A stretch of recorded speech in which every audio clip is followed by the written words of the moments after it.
Okay guys, so everything's finally kind of come together for me on this kayak. I was waiting on a couple last pieces before I wanted to do a walkthrough video on the way that I set up this Frontier 12.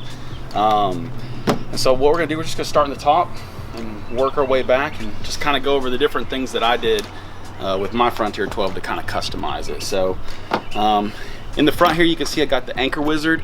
There's a plate here that NuCanoe offers that allows you to put the anchor wizard easily here on the bow of the boat. Just 2 screws where the existing handles were.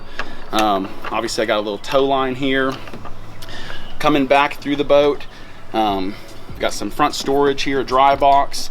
Inside the dry box here, I've got both my troll motor battery, which is a 29 amp hour, and then in the front I've got a 9 amp hour that I'm using just for my components. And just wanted to separate the two, knowing that the trolling motor was going to pull that deep cycle down below 12 volts, and eventually at that point things like my fish finder probably wouldn't run anymore. So that's what I did here in the front. All the way from the back to the front, I ran a cable, and it was easy just to kind of turn this boat on its side and feed that cable from the back, and I've got a plate back there that I'll show you, and then run a heavy gauge cable all the way here to the front to hook up just the troll motor, keep those cables clean and out of the way.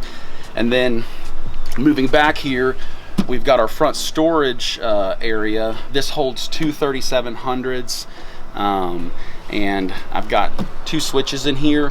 One is for my nav lights, and then one is for some aux lights that I put underneath the storage here.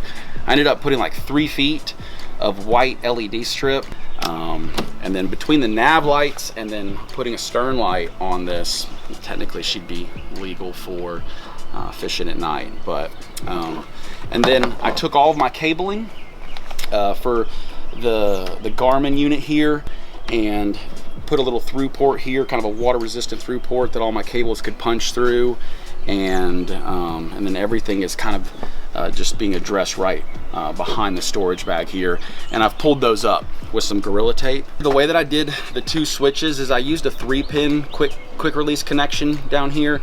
So essentially I was sending my positive and my ground up to the storage unit, and then I had a home run come back so that I could separate the switch for my front nav lights.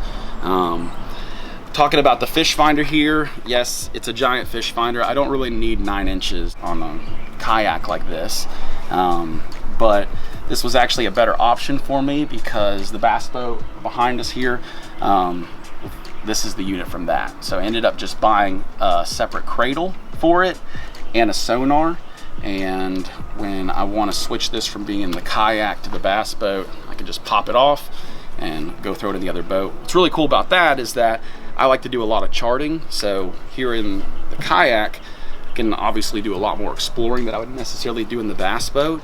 Allows me to mark those different creeks, main river channels, etc., you know, in the kayak first, and then have a better run at them when I go run a little bit skinnier in the bass boat. This 93 SV Plus has a lot of features in it, side imaging being one of them. And I wasn't going to bring that into the kayak. Really, I just wanted depth and GPS to be able to do those charts. So I ended up purchasing a much cheaper sonar. It's the Garmin GT8. It's an 8-pin. So I ended up getting a 12-pin to 8-pin reducer from them.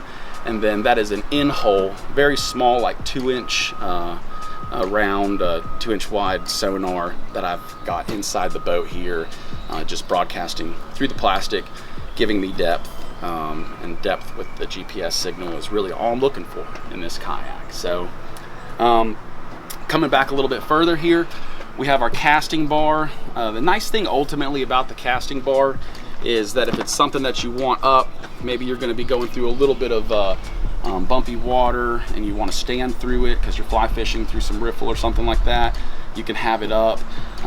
Or if it just all around makes you feel better to have this in place. And then if you don't want it, you can loosen up the hinges here, lay it down out of sight. You can see the way that I have my roto grip here on the side holding my paddle.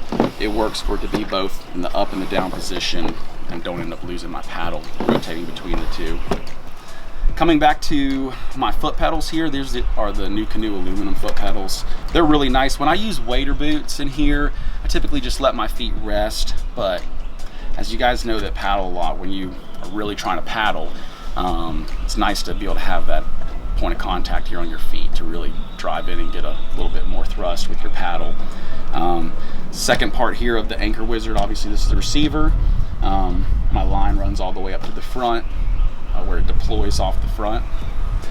The seat here, it's one of the NuCanoe things you see people talk about a lot. It's the adjustable height 360 chair. The ability to adjust the height, a lot of guys ask me, you know, how do you go up and down now? Well, it's something that you actually set when you build the chair. This chair is really nice to just be able to rotate in. It's nice when I have the troll motor on the back to be able to kind of pin sideways and reach my hand back here and grab the tiller. Really enjoyed having this seat, and also I like the height of it. Being in the highest position, you're kind of already standing up when you start to lean forward, and so it's just a lot easier for me going up and down. The paddle here, this is a Bending Branch Angler Ace. This paddle, super lightweight, really strong paddle, really strong blades. I've already used this thing pretty much as a tool to kind of pry myself around. Here in the back, I have this Omega rod holder right here. I've got one in the forward position, just to, more so for when I'm just rigging up. I found that's what I've decided I like when I'm gonna be here and I'm gonna be working on a bait or retying something. I like having this forward facing rod holder here. Otherwise, for storage, I'm gonna be back here on my black pack where I've got 3 rod holders as well. Inside the black pack, this thing will hold 5 3700s. I've got 4 in here, and then I've got my streamer box. That leaves a little bit of space here on the side where I might throw a drink or throw some scent, something along those lines. But a lot of storage here inside the black pack. As I mentioned, the 3 rod holders. I typically am going to carry a spinner and a bait caster with me, because between those two I can pretty much do what I need to do. The net is this Yak Attack Net. This net is brand new to me. I was able to use it the other day, net a couple fish, but the main thing about this Yak Attack Net is that you've got that forearm support there, and it's a long net. So the idea being kayak fishing, you're not wanting to lean over as much, and so get a lot more reach on that net to bring that fish in, and then it also closes down there.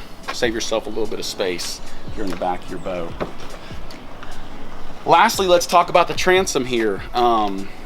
One of the big things that people talk about when it comes to NuCanoe is how every model new has a transom on it. This particular transom here, what I've got is the outboard motor bracket on it. It's a much beefier steel plate. Recommended when you really go past the troll motor phase. And so I just recently got this micro anchor from Power Pole. This thing has really been handy. Used it on a couple trips now, and it does the trick. It really does.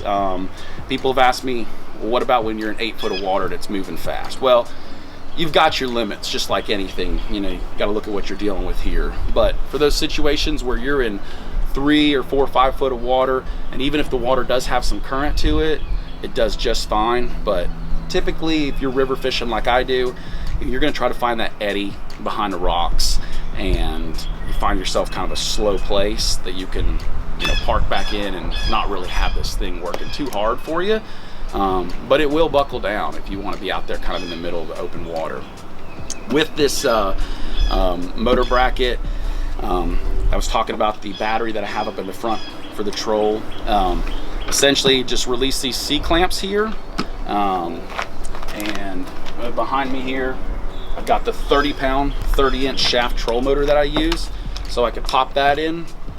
On the side here is where I put this plate to plug my motor in, and just kind of, like I said, keeps everything clean there. But option number 2 is to throw 30-pound 30-inch shaft troll motor on, and got this little hook here because I do have the motor retract kit installed on this as well, which is a really nice feature when you see, oh man, coming into some shallow water, you can just pull that motor retract cable, Troll motor shoots straight up on the plate here and gives yourself all the clearance that you have. The bottom of the boat's going to touch before the troll motor does. And the last option would be to use the cart system here. And in order to use the cart, I do have to pull the outboard motor bracket off, but with a 11mm wrench and hand twisting this nut on the inside of here, this thing comes off in about 30 seconds. It's worth it when you've got a little bit of a haul to the bank to pop this in. This guy works really good, clips into the boat, snugs itself in there. What I really like about the way it's designed is that it'll pivot with the back of the boat as you're going through this kind of rough terrain, etc. So the last thing I want to show you guys here is the fly reel dock. This thing is coming really clutch. You can actually strap 2 reels on here if you want to, but I've got one right now. This is a 9-foot rod on the 12-footer, just the distance between your tip protectors in the front of the boat back to here. Perfectly sits a 9-foot rod right here at the very back of the track. Keeps it kind of clean and clear of everything through there, but very easy for me when I'm fishing to hit that tip protector in the front and just flex it around and lay that reel right here and lock it in. So this has been a really cool feature that I've enjoyed actually having on this boat. So anyways, well, thank you guys for watching the video here on my Frontier 12. If you guys have any questions about it, how I did anything, definitely just drop me a comment below and I'll get to the answer.